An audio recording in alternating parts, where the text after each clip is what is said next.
I'll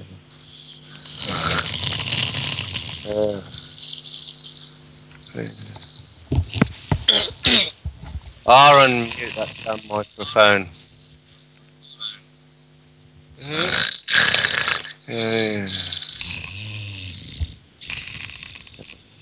What?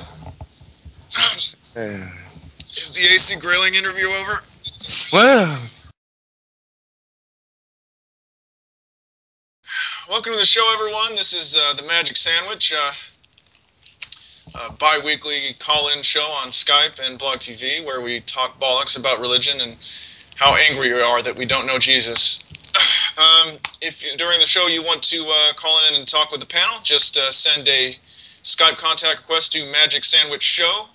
Oh, excuse me. Oh, wait, you changed it, didn't it, DPR? Is it Magic Sandwich? Magic Sandwich Show is the Skype address. Okay, send a contact request to Magic Sandwich Show. Please do not call us. We will call you after you send the contact request and your spot becomes open. All right, well, DPR is going to, we have several topics today depending on how much the time permits. Mostly it's going to be selective amnesia on the part of theists, and how if you don't remember, those who don't remember history are doomed to repeat it, as Ray Comfort has recently said in his wonderful, I'm sure award-winning new movie, 180. So, DPR, you have the latest news vis-a-vis venomfangx. Why don't you start off? Yes, thank you.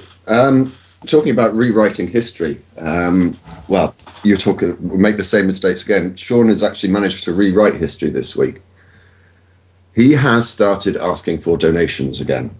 Now, I have no problem with him doing that, and I had no problems when he did it the first time round, but his video, as I say, so distorts what actually happened the first time round. It is utterly disingenuous, and if you think I'm skirting around calling him a liar, let me correct that straight away. He is a despicable liar who, as I said, attempts to rewrite history in his latest video, which I think is called Thank You for Your Support. What really happened a number of years ago is that in a video entitled Seeking Meaningful Employment, Sean asked for donations so that he could run his ministry. Talk about delusions of grandeur. And he made a statement that if he received in any one month anything more than $500, he would donate whatever was outstanding to the Sick Kids Hospital in Toronto. As it happened, he actually made, I think he made a lot more than he thought he was going to make. And he was left in this conundrum, because he obviously, being a greedy little piece of shit that he is, didn't want to actually give away any money. So he sort of changed the rules a bit. Now, subsequently, he did accept that in the 2 months over which he was accepting donations, he got $4,000, which means had he kept to his word, he would have donated $3,000 to a children's hospital. What did actually happen to that money? He kept it, save for £500, which he gave to various other charities. Now, he came up with an excuse for not giving it to the Sick Children's Hospital, but it is such a ridiculous and pathetic excuse. I'm not even going to give it any credence by repeating it. You can go and watch it for yourself if you wish to do so. Now, we know that he spent it on little trinkets and toys for himself, DVD burners and microphones and stuff like that. But what you've got to remember as well is that it became apparent in the subsequent videos that he made that his parents were paying for absolutely everything. His school, his house, accommodation, his food, mobile phone, absolutely everything. Sean has never had to pay for anything in his life. So he kept this money. But it makes me think, oh yeah, I mean, there are a couple of things as well. You know, what exactly does he want the money for? He wants it to run his ministry. What is his ministry? His ministry is YouTube. Now, the last time I looked, YouTube accounts are free. He's also, what else do you need? A camera. Oh, he's got one of those, hasn't he? Because he begged for that as well. There is an opportunity for him to do something quite wonderful, though, because I know there are going to be some really thick, stupid people who are going to think it wise to send him money. In fact, talking of thick, stupid people who are going to do that, that idiot Peace in Christ Alone has already suggested that he will be donating to Sean's ministry. But he's got an opportunity to do something worthwhile, has he not? With the money that he receives, he could, if he had an ounce of decency in him, which he clearly doesn't, he could actually make reparation for the money that he basically stole from a sick kids' hospital a number of years ago. Put a thumbs up in the chat, anyone who genuinely thinks that Sean would do anything like that. Or do you think he's going to keep all of the fucking money for himself? It gets better, though, because in the video, he actually says that he will not accept criticism from atheists on the basis that being an atheist means you don't have a biblical world outlook, and therefore you don't know right and wrong, and you have no morals. Well, Venom, I don't need a God, and I don't need a Bible to know that stealing money from sick and dying children is immoral. I've said this before, and I say it with due deliberation, trust me. venomfangx is the most despicable person I have ever met in my entire life. Now, if there's anyone here that wants to support Sean and defend him, I would love to hear from you. That's the end of my rant for now. Thank you. Any takers on that offer? Anyone wants to call in, defend Sean?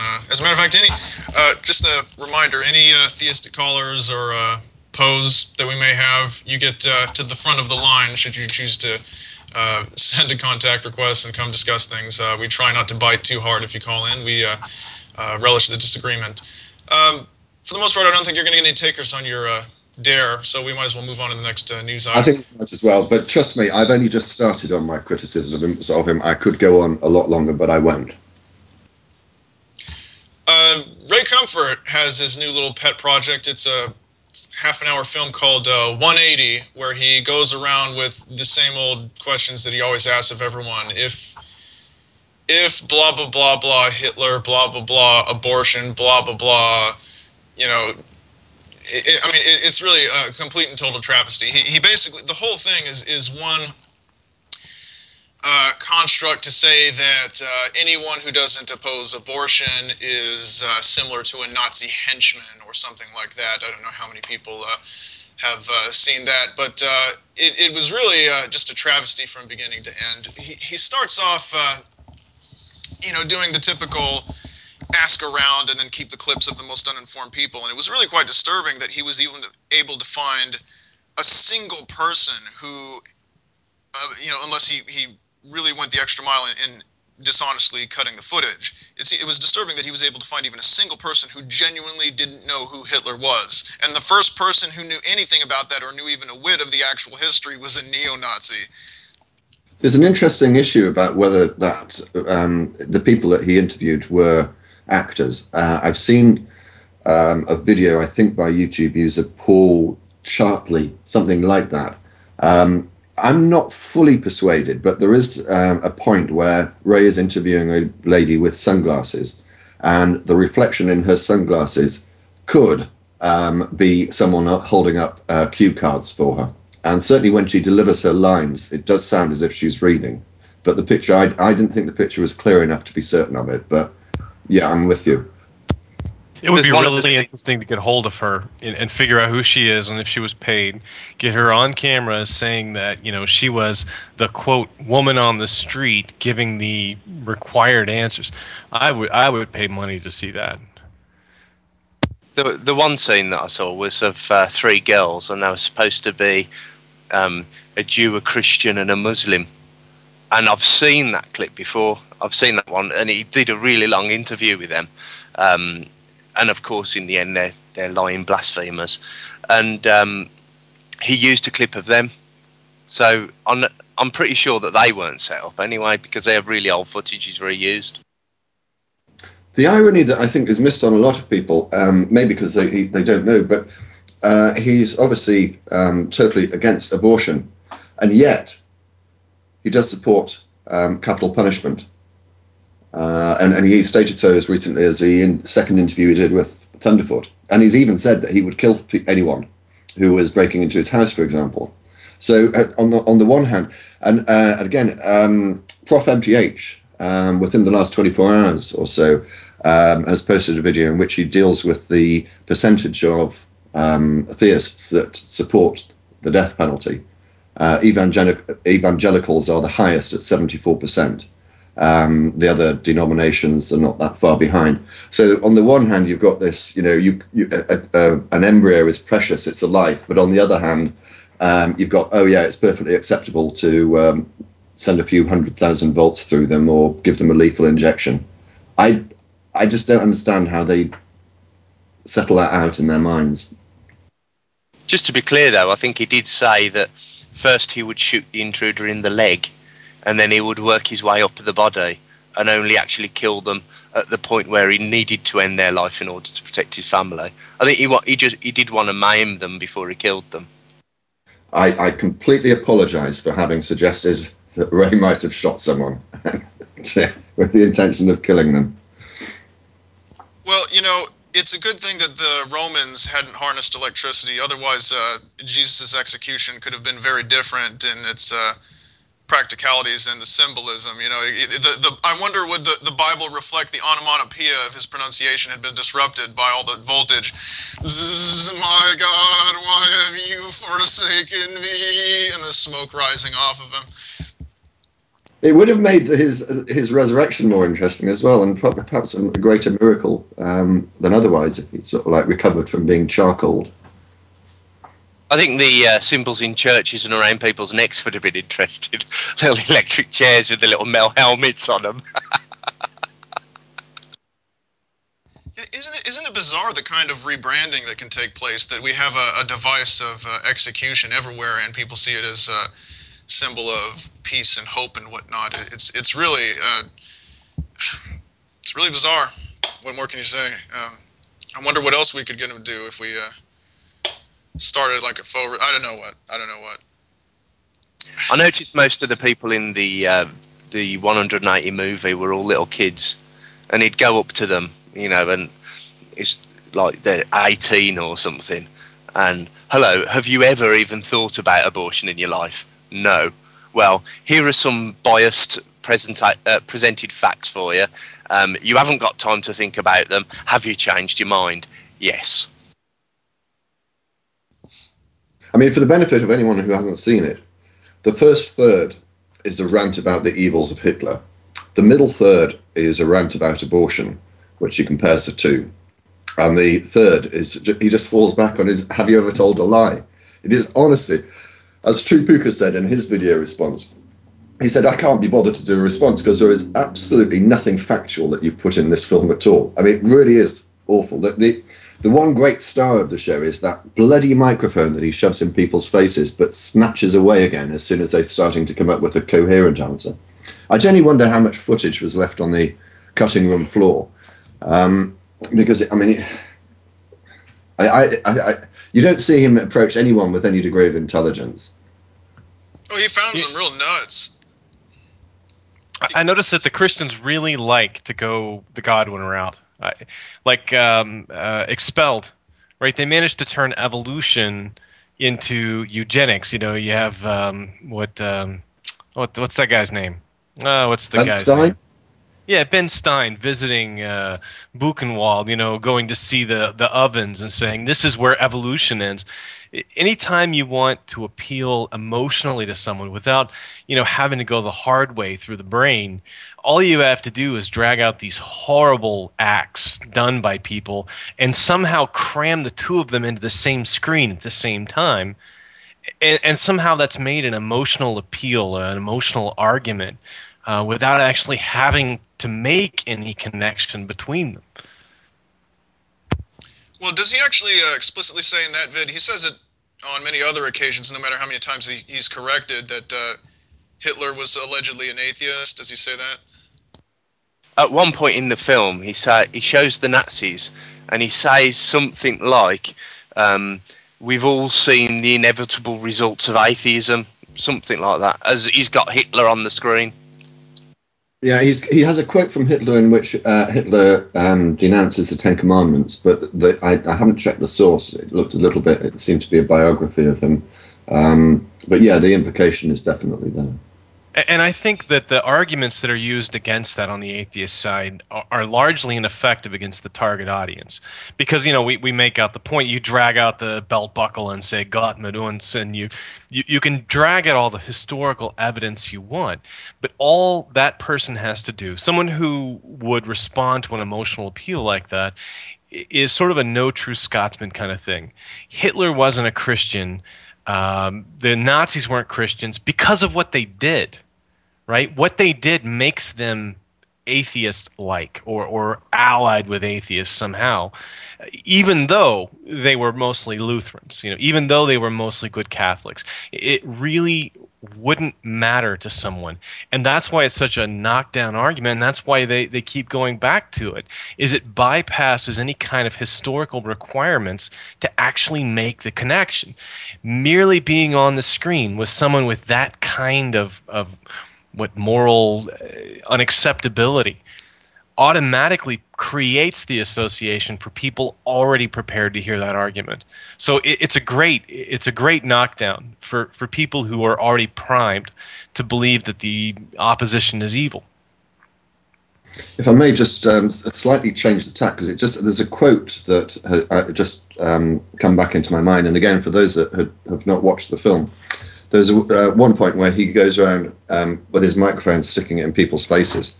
I'd love to stick that somewhere else if I could, but he says, so complete this sentence. It's all right to kill a baby in the womb when?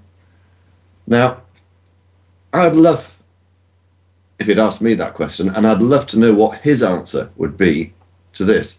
I would have immediately said when it's an ectopic pregnancy that is going to result certainly in the death of the embryo, and almost certainly the death of the mother. I'd like to know what would happen if his wife had an ectopic pregnancy. Of course, you never know. He never actually answers any of these questions that he poses to others. Well, would he have the fallopian tube isn't in the womb? It's yes. It's the I think that's not the semantic sort of argument that he was looking at now. Yeah. Anyway, yeah, I mean, when he sparred with Thunderfoot, Thunderfoot asked one of his questions back at him. He said, well, it's my question, I'm asking it of you, which just shows the depth of his dishonesty, because the whole point ostensibly was to compare the two different value systems. So why shouldn't the adherents of both be asked the same questionnaire?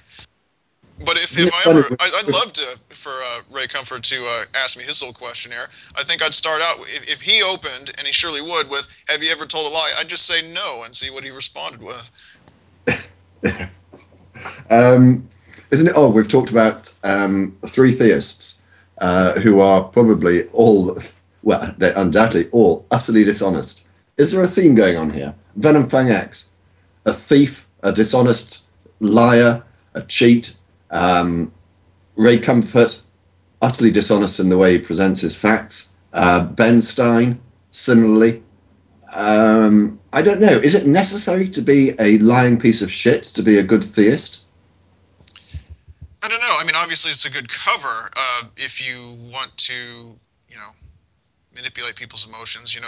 I mean, basically, you could have a goal that has no origin in the religious doctrine, but just know from experience how susceptible people are if you can sort of, bake that file into that cake,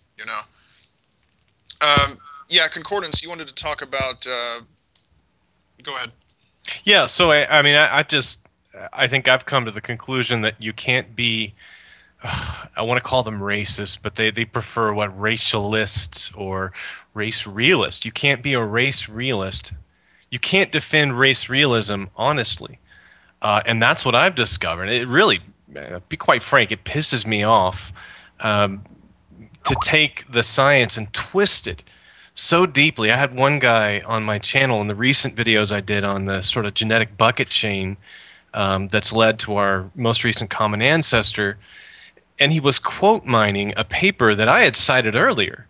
And he would take the first, let's say, 8 words out of a 30-word sentence that would immediately be followed by except that or but, and then would come up with the contrary. So, for example, it is obvious that in some cases race is a useful proxy. However, right? And he stopped at the however.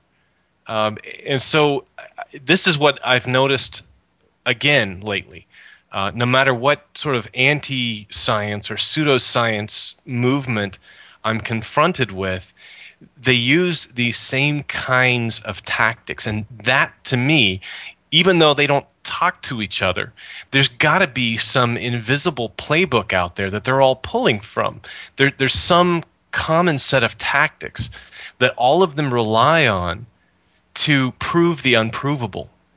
And that necessarily takes them through the realm of deception. That's the only path to proving the unprovable. And that's what I'm noticing is the theist tactic is the same for the HIV denialist tactic. It's the same for the global warming denialist tactic. They all seem to be operating off the same playbook. It's sad. It's benefit, and someone has just posted in the chat, it's a benefit if you have evidence on your side and the truth. Well, you know, it's funny when you talk to someone either from the theistic camp or from some other denialist camp or other camp that doesn't seem, at least to me, to be supported by any evidence. There is a case of someone not really having any options. You know, if their case, you wonder how the same person would perform if they had a case with any merit whatsoever. Like, I'm still trying to see what the benefit of being a race realist is. I just can't see the benefit. If we all agreed that there are distinctive races, what the benefit is. I mean, you know, are we going to say there are races, therefore this guy is not likely to have sickle cell anemia and this guy is probably lactose intolerant? It doesn't really serve much of a purpose, does it really? Well, I mean, this is an issue that Concordance touched upon in his videos this week, and I thought was going to expand a little bit more on. I mean, do you want to do that, Concordance? What is there such a thing as race? And actually, the Francis Collins article that was sort of being misquoted was a really good statement of why race still has some value. All right, race still has value as a social construct. It still tells us something about the things that a person faces in society. If you are black, then you are facing a certain attitude in the job market. You are facing certain things in your personal environment. If you are Asian, you might have a higher than average probability, a probabilistic chance of falling into certain genetic traits. But that's not tied to the race. It's an imperfect proxy, right? So it can serve, in some cases, which box you check on that form, can serve as a way of telling someone about your societal, your environmental, your psychological factors that are part of your history. But it is a very imperfect proxy. It's only when other information is not available to us. So rather than running a $150 genetic test, I know that you're high risk. I'm going to manage you as a high-risk individual, right? In that sense, race still has some value in medicine and science and sociology and anthropology, etc. But it is not biologically based, or not certainly not biologically only based. And that's the way it's being treated. And I can see people trying to take the imperfect proxy and use it to justify things that require a great deal more evidence. And my next video is probably going to be on that. It's a bit like judging a baseball player based only on a single metric, like their batting percentage. I don't know. There's some Brits on here. What do you guys? I don't know any of your sports. What do cricket players have? Sticking on the race issue, and I don't know whether any of the people that have been advancing this argument have come up with an answer to this. If they say there is such a thing as race, then presumably, if presented with two people, they would be able to perform an objective test which would determine whether those two people were of the same race or not. In the same way as presumably when the dishonest little shit, I'm sorry, I'm so pissed off with him, the dishonest little shit, venomfangx, talks about kinds and cat kinds, and how he knows that, he defines it in that they didn't have a common ancestry. I'd love to be able to put two cat things before him and actually ask him, okay, are these the same kind or not? Give me an objective test by which we'd be able to understand whether they are or not. And of course, he can't, which is why his definition of kind is utterly futile and useless. And I suspect the definition of those advancing different races, their definition of race falls into that same redundant, useless category as well. Yeah, the only race that really, the only way of identifying race that really matters is the self-identification. At least from the point of view of the environmental and psychological factors. Someone who is, born, I'll keep coming back to Tiger Woods because he's such a classic example. The guy has 3 primary races in his immediate parents. So what we label him as a black golfer says an awful lot. That's not even a very adequate description, but if that's the category he identifies with, if he grew up thinking of himself as black, then that will have an effect, at least again probabilistically. But that's not the kind of descriptors that you see. And there's this really subtle shift that they keep making in their videos between self-identified, what you might call ethnicities, and these sort of really deep genetic factors. And those two things are not linked to each other. Your actual ancestry has very little to do with what race you identify with. And we see that especially in the US, where you have such a mixing. Less so in Europe, where you may have 18 generations that have not moved more than a few hundred miles from where the 18th ancestor came from. A bunch of inbred hillbillies. Well, anyway, someone was asking about the benefit that the racial realists, as they call themselves, see. A lot of people do posit the question to them, okay, fine, there are different races, what's your point, what are you going to do about it? And many of them have gone so far as to suggest fully segregated societies by nation, where you have a nation for each race, or at least a continent or something for each race, because and their argument is that,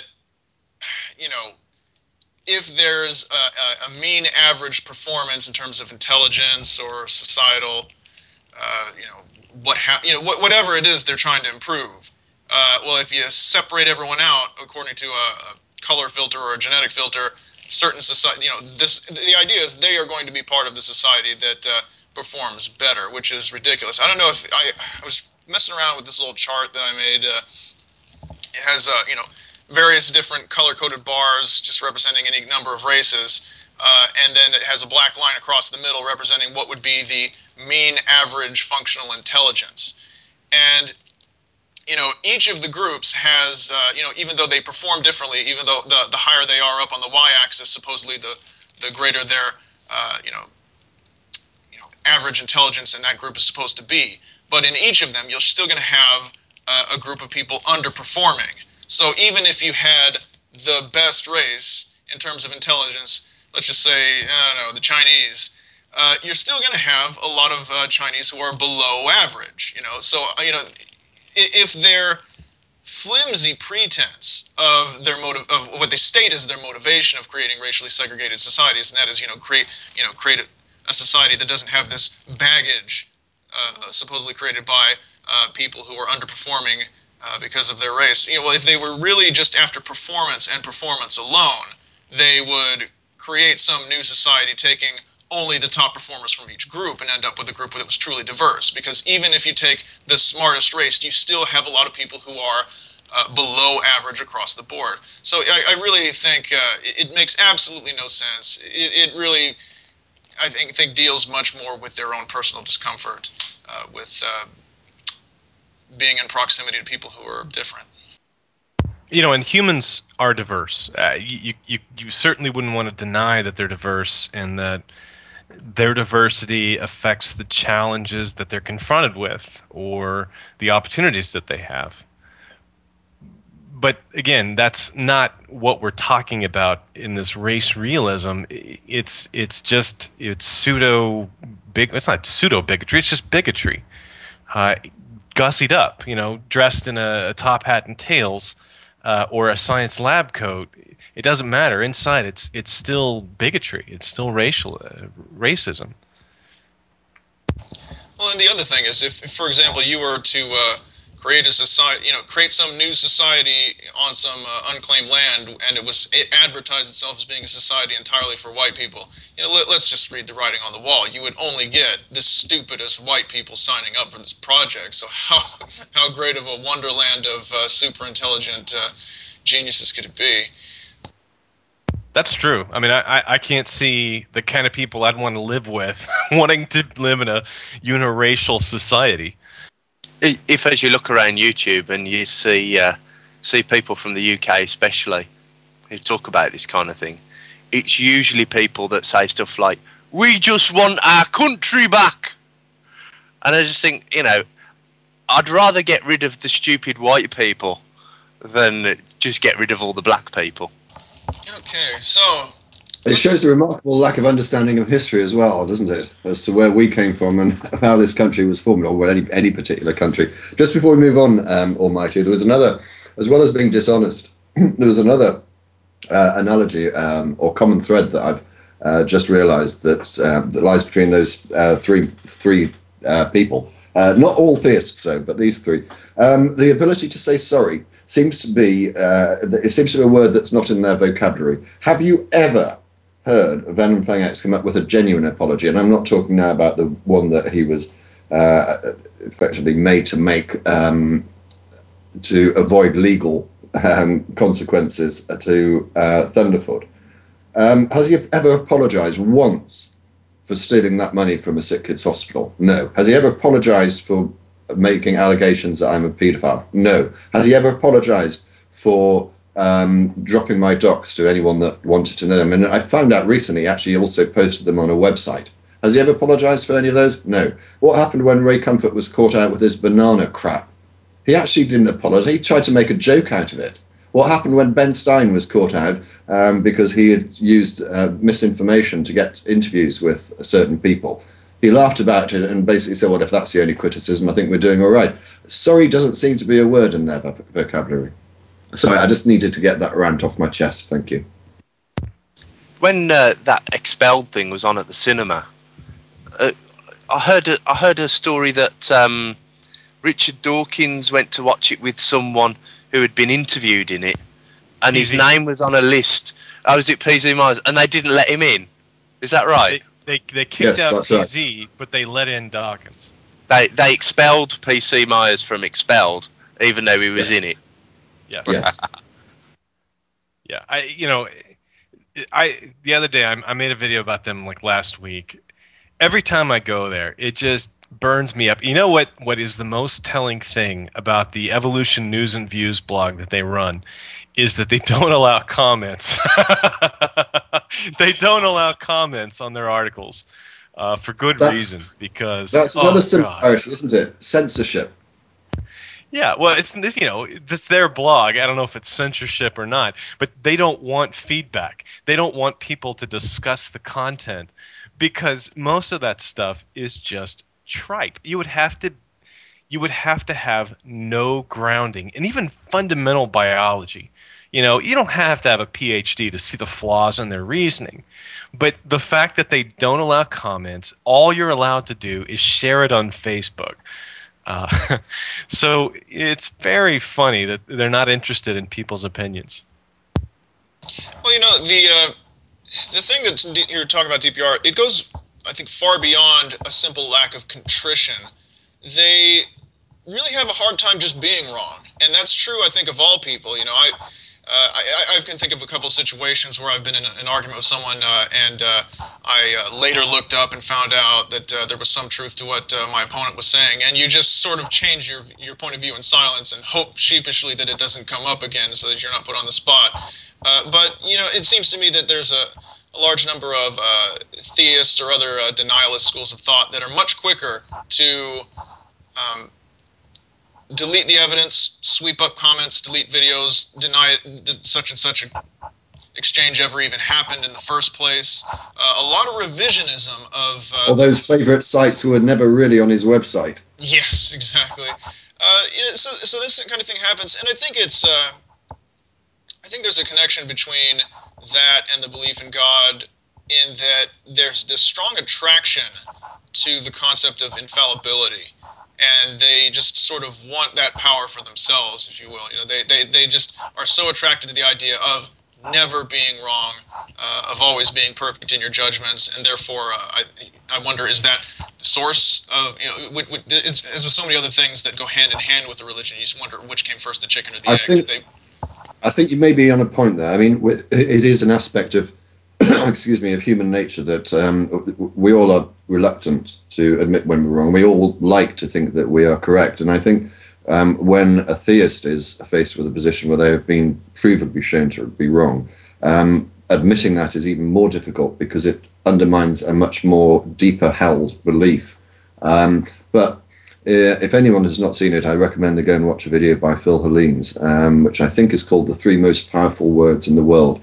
And he talks about when having an argument, I think it goes back to his school days, and he realized that he'd got it wrong. And he said, I was wrong. Now, as soon as you've done that, the other person they can't continue the argument, or there's no point. You've accepted you're wrong. You've accepted it, and that's, I mean, it shows strength of character as well. But no, I don't think they can, and I think it's possibly, as I say, also due to the fact that it would be an acceptance to say that they're not infallible, and religion is supposed to be infallible, and it also goes to a very core, deeply held belief as well. Yeah, I like that video. Thing? There's a talk on TED Talks, real quick, by Catherine Schultz on TED Talks, one of my favorite talks of all time, and she talks about how we will do anything to avoid being wrong, and the analogy, which really resounds I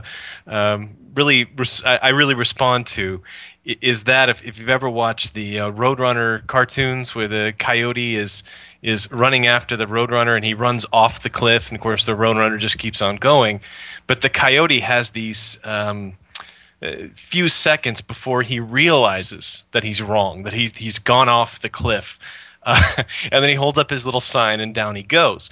And so a lot of people would prefer to continue to be wrong, even suspecting in the back of their mind that they've gone beyond the realm of reality, because it's much more comfortable to be wrong than to realize you are wrong. And I think we catch a lot of creationists and other types of denialists in that brief period between when they've gone off the cliff and when they hold up the little sign that says yipes, and down they go. And some people reach, the end of their life before they ever get to that point. Yeah, I've seen that video as well, and the bit I liked in it was she said to the audience, I want to ask you a question. What is it like to be wrong? What does it feel like to be wrong? And they said, oh, it feels really bad. And she said, no, you're wrong. That's what it feels like to discover you're wrong. Exactly. And I think a lot of, really, that concept helps to explain an awful lot of good people who are so deeply invested in ideas that they must know are not correct. Somewhere deep down inside, they know, VFX, venomfangx, he knows that what he's doing isn't right, but realizing that means sacrificing what he wants, and what he wants are toys. He wants his toys. He can't go to his parents anymore to get those toys because his parents don't like his ministry. Then he has to not accept that what he's doing is wrong. It doesn't make him evil so much as it makes him self-deceptive. He is self-deceived, and he's that little coyote running out there on thin air the moment before he realizes what a terrible thing he's done. I would suspect that venomfangx doesn't fall within that bracket, because I don't think he's got that capacity. I mean, it's certainly the case that he shares all the characteristics of a sociopath and a psychopath, and I think that they lack that degree of empathy or understanding. I mean, listen to some of the things he said. Amputees don't deserve their limbs. We all deserve to die. People who don't believe as I do are going to burn in hell forever. I mean, he doesn't, I think, understand just how horrific, poisonous, and hateful his apparent message of God's love really is. I just genuinely do not think he can understand. He has got the capacity to understand that sort of emotion. Don't you wonder who got hold of him and primed him with that? Because I can't see, by all accounts, his parents are good people. I can't see his parents having pumped that information into his head. Someone has gotten to him and run what could have been a very nice young man. I'm not sure. I just want to say that, be very clear about this. In the interactions I've had with his father some time ago, I can assure you his father is one of the most decent, kind, honourable people I've ever come across. He's a really decent bloke. He got. I mean, it depends which story you believe, because there are a number that he's come up with. One was that he what converted him was the film the exorcism of somebody Rose, I think. Emily Rose.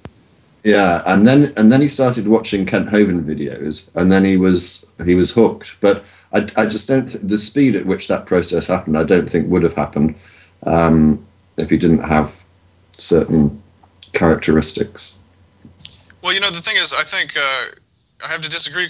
I think that if he didn't have the religion, I imagine he was probably going to be a jerk anyway. He was probably going to have a lot of the same basic failures to empathize with other people. He was probably going to have the same problem with fibbing and so forth. But the thing is, without the religion, he would never have had any kind of support. You know, he would have no followers or adherents, or he would just be some guy who cared only for his own welfare. Interestingly, on that note, someone I had just watched that Ray Comfort thing, and myself and some other people, we were taking the piss out of Ray's usual questionnaire, and you know, so this other person asked me, okay, well, what if Ray asked you this or that? And it's you know, one of Ray's questions is, you know, if you have a high-powered rifle and you're aiming it at Hitler at some rally, do you take the shot? And of course, there's no correct answer. Right. If you don't, Ray will be he'll be quick to point out that all these people are going to die as a result of his actions. And if you do, he'll say, well, you know, the Bible says do not kill. Like, you know, that should make a difference. So, you know, then if that's not enough, Ray ups the ante and says, okay, well, what if you have Hitler's pregnant mother? Do you shoot her with the high-powered rifle?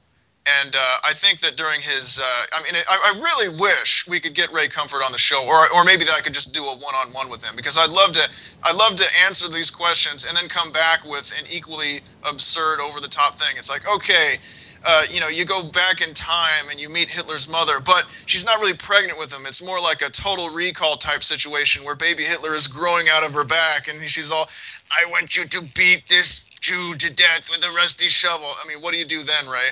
You know, it's just, he has the stupidest premises for these questions. But I thought I would avoid the false dichotomy if I had the rifle and then Hitler's pregnant mother. If I can stick around in the past, you know what I'd actually do? I'd wait until baby Hitler was born, switch him in the cradle with another baby, and then raise baby Hitler myself to see if I could make him a better person. I wonder if he came up with a different upbringing. Could I avoid killing anyone with my own hand? And then, you know, when, you know, little Adolf, every time he killed 10 million people, I would just make him face the corner. I think that's a good point, for a number of reasons. Be sure to give him positive reinforcement too. So give him a little reward for every million person he doesn't kill. I think that's important too. A toffee.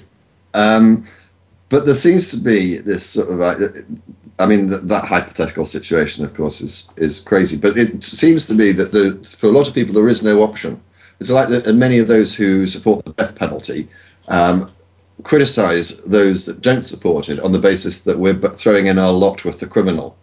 But hang on a second. There is a middle ground here, isn't there? It's called life imprisonment. Isn't that sufficient penalty?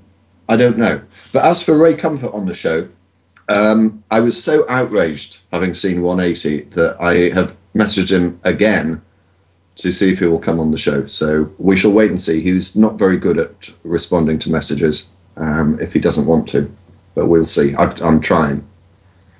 Have we not got any callers yet? No, we have one lined up. Let's bring him in right now. Hey, what's going on? Hey guys. First of all, I wanted to comment on the last few things that you said.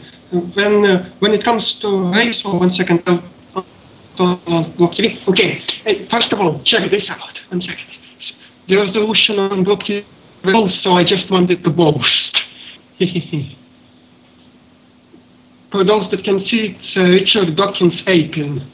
Anyhow, when it comes to race, I think a lot of tiptoeing was done on the fact that not only was the whole notion of race done by genetics, but so was the notion of racism, because our brains are really outdated machines. Up until like a few tens of thousands of years ago, being afraid of somebody who is very different was a good survival strategy. It's only recently that this has become uncomfortable. So we should just keep that in mind. And when it comes to raycomfort, I guess, sure, we can answer his questions very easily, but when it comes to, random people on the street that haven't really thought about such things, then they can really be gotten with questions like, hey, have you ever sinned? They won't have a good answer. They will say, well, probably yes. They won't go into the whole notion that sin is a religious concept, and as such, they do not need to answer anything. So, I wanted to talk about Dawkins' new book, The Magic of Reality.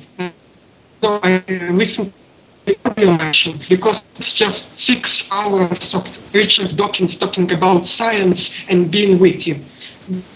I'm sure the audience here wouldn't, enjoy something like that. Just joking. Yeah, your audio broke up a little bit when you got to talking about the book. Has anyone else here read it? Or I've bought it and I've started to read it, but I haven't had enough time to. So I bought the hardback, and then I discovered that it's on iPad, so I've bought the iPad app as well.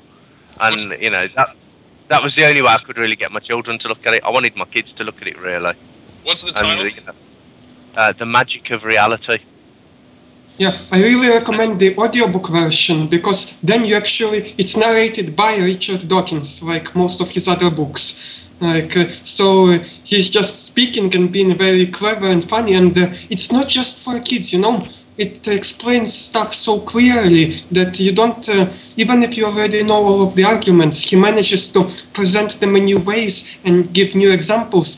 Even though I've read The God Delusion and listened to pretty much all of the Atheist Experience episodes, I still enjoyed it. It's that good. It's sort of, it has a taste of Carl Sagan in it, I think. Oh yeah, want to hear, yeah. The approach that he seems to take is to say, what is a rainbow? And he'll say the Sumerians believed that God flooded the whole earth and the rainbow was his promise to never do it again, and the Jews believe the same thing, blah, blah, blah. And then it'll say, now what is a rainbow really? And then he'll explain what a rainbow really is using scientific techniques and what have you. And then he'll move on to something else, like what is the sun? And then he'll tell you what people used to think the sun was. And then he'll go on to tell you what the sun really is. And on the iPad app, it's got all these little interactive experiments. You can put little prisms up in front of light and split them up into little colours and put them through a lens and all sorts of stuff like that. That's very similar to what Sagan would do with his exercises, his thought experiments. If you're going to buy a car, what would be the things you would want to know about the car? Right, if someone made a claim that this car is a flying car, but I can't let you drive it off the ground because that would, obviously that would break a law or something. And so, if you bring these concepts home and you make people realize that they use critical thinking in their everyday life, but then there are special rules that they seem to impose, that when you're talking about a religious concept, suddenly that same basic critical thinking about there's a man in the sky goes out the window. Suddenly you're willing to accept without condition or without challenge concepts that you would otherwise consider very suspicious. Yeah, it's funny, going back to the books, I've never actually read anything from cover to cover by any of the famous Four Horsemen atheist speakers. I did buy a copy of Hitchens' books. It was like a collection that he put together, like The Portable Atheist or something like that. But I never really dived into it that much, even though from the excerpts I read, it seemed pretty interesting. I'm not that voracious a reader of the stuff on our side. I'd really just love to. I mean, I really spend most of my reading on this issue reading my opponent's, whether my opponent's scripture or any kind of website they have that's just filled with bollocks about their position. Which is funny because one of the first things we often are accused of by theists is, oh well, you haven't read this or you haven't considered my point of view and so forth. I mean, really, the ratio of viewing and reading I give to my opponent's point of view to the reinforcement, that is atheists restating things that I believe, but maybe more eloquently than I could. It's actually very high. I could just read. I mean, the fact that any of us have plowed through these books like the Bible or Quran or what have you, given how long and how often dull they can be, just goes to show how mistaken they are in that assumption about us. Oh yeah, speaking of which, I'm now reading Psalms, so I've read quite a bit now, and man, it just keeps getting, the more even, like, for example, if I read a chapter and then I read it again, it becomes even more stupid. It's sort of like the more you understand the Bible, the stupider it sounds, it's just weird. Like, first of all, the story of Esther, the book of Esther, man, that stuff is great. Feminists will like it. Basically, the concept is that the king wanted to summon his queen, but the queen, and because the queen was beautiful and everybody wanted to marvel at her in the king's court. But then the queen decided that she didn't want her. So then the king was angry, and then his advisors told him she didn't just commit a trespass against thine self, she also committed a trespass against thine people, for they also wanted to see her. So, and he was like, yeah. And then his advisors told him, but you should choose a new wife. We should maybe perhaps gather all of the virgins so you can choose. And the king was pleased. And so he spread this news so that all the other women wouldn't get out of line in his city. And that was basically the moral of the story. Yeah, hooray! It's that good. Oh, and here is something else that I've prepared. Killed for their pasture land. That was from Chronicles. These were the names of some of the leaders of Sarah's clans who traveled to the region in the eastern valley, seeking pasture land for their flocks. They found lush pastures there, and the land was quite peaceful. Some of Ham's descendants had been living there in the region of Gerar, but during the reign of King Hezekiah of Judah, the leader of Simon and completely destroyed the homes of the descendants in Havan and some other guy. They killed everybody who lived there and took the land for themselves because they wanted its good pasture land for their flocks. 500 of these invaders of the tribe of Simon and some other stuff, they destroyed the few Amalekites who had survived, and they had lived there ever since.